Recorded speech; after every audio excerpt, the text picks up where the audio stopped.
अचानक से मेहमान आ जाएं तो with in 60 minute breakfast menu कैसे रेडी करते हैं वो आज की वीडियो में मैं आप लोग के साथ शेयर करूंगी। तो चलें स्टार्ट करते हैं हम आज की अपनी वीडियो। बिस्मिल्लाहिर्रहमानिर्रहीम। अस्सलाम वालेकुम ऑल यूट्यूब व्यूअर्स, कैसे आप सब लोग? होपफुली सब लोग ठीक ठाक होंगे। अल्हम्दुलिल्लाह मैं भी ठीक हूँ। तो आज आ रहे थे हमारे घर में मेहमान, वो भी इतनी सुबह सुबह। आज मेरा मूड था घर के कामों में डंडी मारने का, बच्चों को स्कूल भेजने के बाद में बिस्तर लेकर लंबी तान के सोने का इरादा था। बट ये था कि हस्बैंड बच्चों को छोड़ने के आने के बाद मुझे कहने लगे कि उठो, बाद में अपनी नींद पूरी कर लेना, पहले नाश्ता तैयार करो, कुछ मेहमान आ रहे हैं घर में। मैं एकदम से, हैं कौन से मेहमान, और मेहमान इतनी सुबह सुबह कौन किसी के घर में जाता है। फिर उन्होंने बताया कि आप ही और भाई आ रहे हैं। हमारी साइड कोई काम था तो हस्बैंड ने कहा कि चल इतना नज़दीक आए हैं तो नाश्ता हमारे साथ कीजिएगा। और भाई जो है वो तकरीबन 6-7 साल बाद आ रहे थे और मेरी दौड़ें लग गई कि चलो घर भी अच्छा हो, साफ़ सुथरा हो, खाना भी अच्छा हो। तो जी भी कहाँ गई नींद, और जो नींद के थोड़े बहुत झोंके आ रहे थे ना, वो भी उड़नछू हो गए। फटाफट से मैं उठ गई बिस्तर से और बिस्तर को तय लगाया, और साथ ही साथ मेन्यू डिसाइड करने के लिए मैंने दिमाग के घोड़े दौड़ाए कि इतनी सुबह सुबह क्या मेन्यू हो सकता है, क्योंकि सुबह तो भाई से भी कुछ भी नहीं मिलना था। खैर ये था कि मैं आ गई थी जी सारे काम वाम सेट करके किचन में। तो मैंने फ्रिज खोला, वहाँ से मुझे नज़र आ पाए तो मैंने वही निकाली। मैंने कहा चलो एक डिश का तो इंतज़ाम हो गया। चने जो है वो बाही से आ जाएंगे तो अंडे घर में बॉईल कर लूँगी, साथ में बना लूँगी जी सूजी का हलवा, नान हो जाएंगे, पराठा ऑमलेट हो जाएगा। तो ये था जी मेरा मेन्यू। और मैंने कुकर भाई साहब से कहा कि आ जाएं जी, अब आपकी खिदमत दरकार है हम, क्योंकि 1-1.5 घंटे में मुझे सारी तैयारी करनी थी। और मिट्टी के हंडिया में तो पाए पकने से रहे, और मैं हमेशा मिट्टी के हंडिया में ही पाए बनाती हूँ। खैर मैंने ले लिया था एक बड़े साइज़ का प्याज, उसको रफली सा कट करके ऑयल में ही प्याज, साथ ही लहसुन अदरक, 2 टमाटर मोटे से कट करके, 3 से 4 हरी मिर्ची साबुत ही डाल के उनको ऑयल में अच्छी तरह भून लिया था। और बाद में जूसर जग में डाल के अच्छी तरह से उनका पेस्ट बना लिया था। पेस्ट को दोबारा से प्रेशर कुकर में ट्रांसफ़र करके उसमें नमक, मिर्च, हल्दी और साथ ही खड़े मसाले डाल दिए थे। खड़े मसालों में 1 चम्मच जीरा, 5 से 7 जो है गोल वाली काली मिर्चें थी, और 1 मोटी इलायची थी, 1.5 इंच का दालचीनी का टुकड़ा था। ये डाल के अच्छी तरह मसाला भून लिया, और मसाला अच्छे से भून जाने के बाद उसका ऑयल निकलने के बाद मैंने डाल दिए थे जी पाए थे मेरे पास 3 ही। तो मैंने कहा चलो 2 बंदे हैं, 3 पाए काफ़ी हैं। तकरीबन 5 से 7 मिनट तक के लिए मैंने पायों को मसाले में भूना था। साथ ही मैंने थोड़ा सा पानी डाल दिया था ताकि मसाला नीचे से जले ना, और अच्छी तरह पायों को भून लिया था।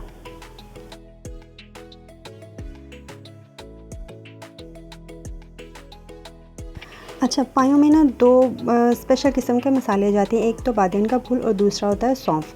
तो बादियन का फूल तो मेरे पास इस वक्त नहीं था क्योंकि महीने का एंड चल रहा था, वो ख़त्म हो चुका था, ग्रोसरी तकरीबन एंड हो चुकी हुई थी। खैर सौंफ थी मेरे पास, वो मैंने एक नेट का पीस लिया, उसको छोटी सी उसमें डाल के छोटी सी पोटली बना के वो भी मैंने उसमें डाल दिया। और मैं इस तरह की चीज़ें जो होती है ना, सौंफ हो गया, बादियन का फूल हो गया, इनके मैं पोटली बना के पायों में डालती हूँ। बाद में फिर ना वो शोरबे में वो चीज़ें तैरती हुई नज़र नहीं आती। और लहसुन, प्याज, अदरक जो शोरबे में तैरता हुआ नज़र आया ना, वो मुझे बड़ा ही जहर किस्म का लगता है शोरबा। और इसको 1 घंटे के लिए बंद करके छोड़ दिया था पकने के लिए। दूसरे चूल्हे पे मैंने दूध उबाल होने के लिए रखा। जब उसको एक उबाल आ गया, मैंने उसको नीचे उतार दिया कि अब तुम्हारा काम भाई ख़त्म हो चुका है, तुम साइड पर हो जाओ। और उसके ऊपर मैंने रख दिए थे अंडे बॉयल होने के लिए। अंडे बॉयल होने के बाद मैंने प्रेशर कुकर को कर दिया था दूसरे चूल्हे पे, और यहाँ पे मैं बना रही थी सूजी का हलवा। और मैंने ले लिया था एक फ्राई पैन, इसमें मैंने 2 चम्मच भर के देसी घी डाला। आप लोग अपनी मर्ज़ी के हिसाब से डालिएगा, फिलहाल मुझे इतना ही काफ़ी लग रहा है क्योंकि मुझे थोड़ा सा हलवा बनाना था और इसके लिए काफ़ी लग रहा था। और इस तरह के जो मीठे होते हैं, हलवा टाइप की जो चीज़ होती है, मैं हमेशा देसी घी में ही बनाती हूँ। यहाँ पे मैंने ले लिया था 1 कप सूजी, और इसका कलर चेंज होने तक घी में भून लिया था। और साथ ही मैंने दूसरे चूल्हे पे 2 कप पानी और 1/4 कप चीनी डाल के शीरा बनने के लिए उसको रख दिया था। अच्छा, मैं ना हलवों में हमेशा जो है वो फ्रेश इलायची पाउडर बना के डालती हूँ। उसके लिए मैं ले लेती हूँ रोटी रखने वाला एक रुमाल, और उसमें इलायची के बीज निकाल के उसके एक कोने में रख के कोना को फोल्ड करके सामने कुछ भी पड़ा हो, मसाला बनाने वाला डंडा हो, रोटी पकाने वाला बेलन, कुछ भी हो, मैं वो उठा लेती हूँ। और उनके उस वक्त फेंटी लगाती हूँ जब तक वो अंदर से बोलना ना शुरू हो जाए कि बाजी छाड़ दूँ तो सारा कचूमर निकल गया। खैर इसका अच्छे से पाउडर बना के ना, तो वो फिर मैं उसमें डाल देती हूँ। और फिर उस वक्त जो सूजी भूनने की खुशबू और इलायची की फ्रेश वो उसकी स्मेल आ रही, खुशबू आ रही होती है ना, तो बड़े ही मज़े के वो किचन में इतनी मज़े की खुशबू में उठ रही होती है कि आस पड़ोस के लोग भी सोच रहे होंगे कि कहाँ से इतनी प्यारी सी खुशबू आ रही। सूजी के भुनने के बाद मैंने इसमें डाल दिया था जी वो चीनी वाला पानी जो मैंने शीरा बना के रख दिया था। और मैं शीरा जो है ना ये सारा एक साथ नहीं डालती, मैं थोड़ा थोड़ा डालती हूँ। जब तक मुझे लगे कि हलवे का टेक्सचर अच्छा नहीं मतलब हो जाता तो मैं तब तक उसको उसमें पानी थोड़ा थोड़ा करके डालती रहती, एक साथ में नहीं डालती। क्योंकि एक दफ़ा हुआ था कि मुझसे ना इस तरह मैंने एकदम ही सारा डाल दिया तो मुझसे वो हलवा जो है वो नरम हो गया। और नरम हलवा मुझे बिल्कुल भी अच्छा नहीं लगता, मुझे दानेदार थोड़ा सख्त वाला हलवा अच्छा लगता है। तो मैं थोड़ा थोड़ा करके डालती हूँ। खैर ये सूजी थी थोड़ी मोटी सी और मुझे ना इसमें सारे डालना पड़ गया था।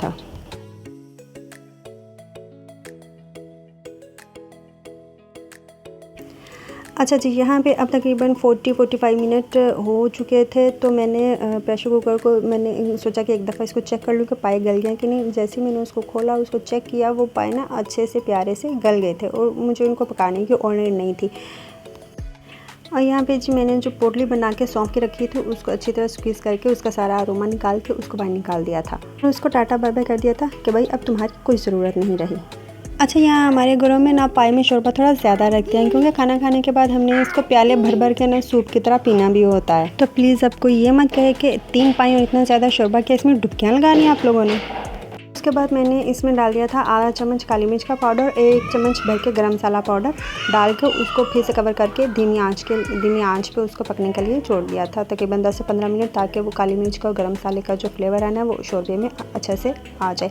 और मैंने इस ऐड कर लिया था जी हलवे को। इसमें मैंने डालना था थोड़ा सा दूध और दूध से ना एक वो क्रीमी सा टेक्स्चर आता है, मज़े का फ्लेवर बनता है ना। दूध डालने से बड़ा ही मज़े का हलवा बन जाता है। और उसको अच्छी तरह भून लिया था तकरीबन 5 से 6 मिनट तक के लिए। दूध डालने के बाद उसको भुना था और मैंने बाद में डाल दिया था जी ड्राई फ्रूट भी फ़िलहाल मेरे पास इतने ही थे तो मैंने इसी से काम चलाया कि चलो कुछ तो रौनक मेरा लग ही गया ना हलवे में। फ़िलहाल यहाँ से किचन का काम ख़त्म करके मैं आ गई थी जी दोबारा से कमरे में, ताकि अपने टिड्डे को उठाऊँ कि उठ जाओ भैया। मुझे कमरा थोड़ा साफ़ सुथरा करना था, लेकिन ये था कि वो नवाबज़ादा पहले से उठा हुआ था और क्या मज़े से टांग पे टांग रख के मोबाइल देख रहा था। और मैंने उसे उठा के उसके पप्पो के हवाले किया और बेडशीट चेंज की और कमरे की जो थोड़ी बहुत साफ़ सुथराई करनी थी वो की और दोबारा से आ गई थी जी वापस किचन में। अब मुझे करने थे जी अंडों को पील ऑफ। मैंने अंडों को पील ऑफ किया, इनको कट करके एक साइड पे रखा और इतने में आ गए थे आप और बाई, क्योंकि मुझे उनके नीचे से आवाज़ आ रही थी। और इस टाइम पे मेरे सही वाले हाथ पांव फूले थे कि मेरा तो अभी काम भी नहीं कंप्लीट हुआ और मेहमान आ गए। क्या ये था कि बस मैंने सोचा कि इस्लाम दुआ में उनका कोई 5-10 मिनट तो लगेंगे, नान आने में भी टाइम लगेगा, तो इतनी देर में मेरा जो सारा काम है वो कंप्लीट हो जाएगा। खैर यहाँ पर मैंने आवाज़ दी थी जी आप ही को कि आ जाए, अब मुझे आपकी थोड़ी सी हेल्प की ज़रूरत है। तो बर्तन में ये चीज़ें वगैरह डाल के उनको सर्व करें, तो मैं साथ साथ दूसरे काम जो अपने किचन के वो कर लेती हूँ जो रह गया।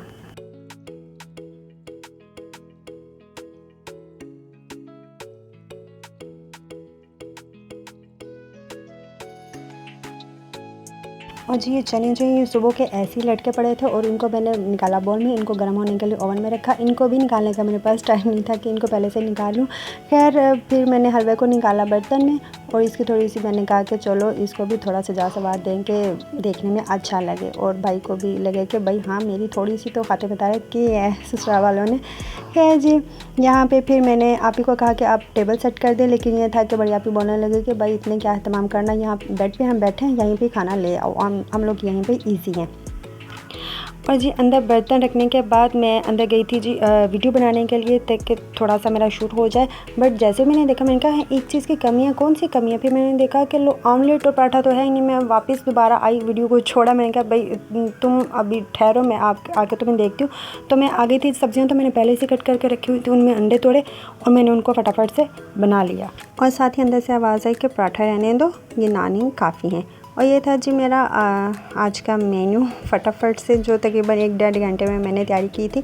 और खाना खाने के बाद आ गया था जी चाय का टाइम। और चाय मैंने बनाई थी तकरीबन सब लोगों के लिए बना ली थी। मैंने कहा क्या मेहमानों को तो सारे बैठे हुए हैं तो सारे ही इंजॉय करें।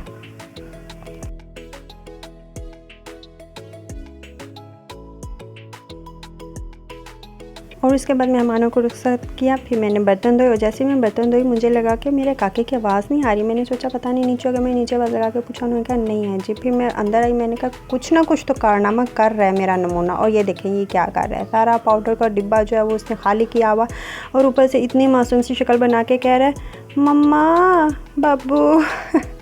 ये खुद का बाबू कहता है। मुझे लगा कि अब तो डांट पड़ेगी तो पहले से अपना बचाव कर लो, और जब वो ऐसे बोलता है ना मुझे इतना इस पे प्यार आता है, सारा गुस्सा ख़त्म हो जाता है। जी मैं ऊपर, क्योंकि मैंने जिस मेहमान आए थे उससे एक दिन पहले मैंने धोए थे कपड़े, इसी वजह से मेरा सुबह उठने को दिल भी नहीं कर रहा था। क्या ये था कि अब मेहमानों को भी तो अटेंड करना था, वो सारा काम ख़त्म कर के मैं आ गई थी इनको ऊपर से उतारने, क्योंकि ये ड्राई नहीं हुए थे, इसलिए मैंने रात को इन्हें ऊपर ही छोड़ दिया। और ये तकरीबन यहाँ पे 3 साढ़े 3 बजे का टाइम था। कपड़े उतारने के बाद जब मैं नीचे आई और मैंने बच्चों को भेजा एकेडमी, उसके बाद मैंने 2 घंटे आराम किया। फिर उसके बाद ये था जी रात का टाइम। रात के टाइम पे मेरी इतनी हिम्मत नहीं थी कि मैं चलो कुछ एहतमाम करूँ डिनर के लिए। क्या मैंने देखा कि दाल और चावल हैं तो मैंने उनको ही निकाला। ये थी जी साबुत मसूर की दाल, और मैंने बनाए थे साथ में चावल। कुछ सुबह का सालन पड़ा हुआ था, नान भी थे, तो मैंने चावल सिर्फ अपने लिए बनाए थे, हस्बैंड के लिए रोटी, क्योंकि वो चावल इतना पसंद नहीं करते।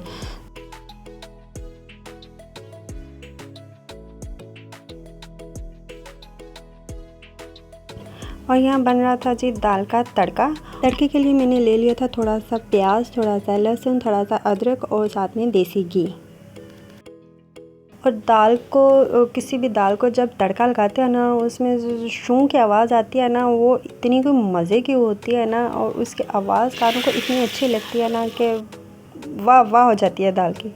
और आखिर में मैंने डाल दिया था 1 चम्मच भर के गरम मसाला पाउडर, और गरम मसाला पाउडर के बगैर तो किसी भी चीज़ का कोई स्वाद नहीं है। ये थी जी मेरे पूरे दिन की रूटीन जो मैंने आप लोगों के साथ शेयर की। और अचानक से मेहमान आ जाएं तो कैसे उनको हैंडल करना है, ये आपके अपने हाथ में है। एक अच्छी होम मेकर अच्छी तरह जानती है कि अचानक से मेहमान आ जाएं तो उनको किस तरह ट्रीट करना है, किस तरह उनको कुछ बना के सर्व करना है, ये वो अच्छे से जानती है जी। यहाँ पे मैं करती हूँ अपनी वीडियो का एंड। अगर आप लोगों को मेरी वीडियो अच्छी लगी हो तो इसको लाइक कर दीजिए, शेयर कर दीजिए, और मेरे चैनल को सब्सक्राइब भी कर दें। हमेशा खुश रहें, मुझे अपनी दुआ में याद रखें। अल्लाह हाफिज़।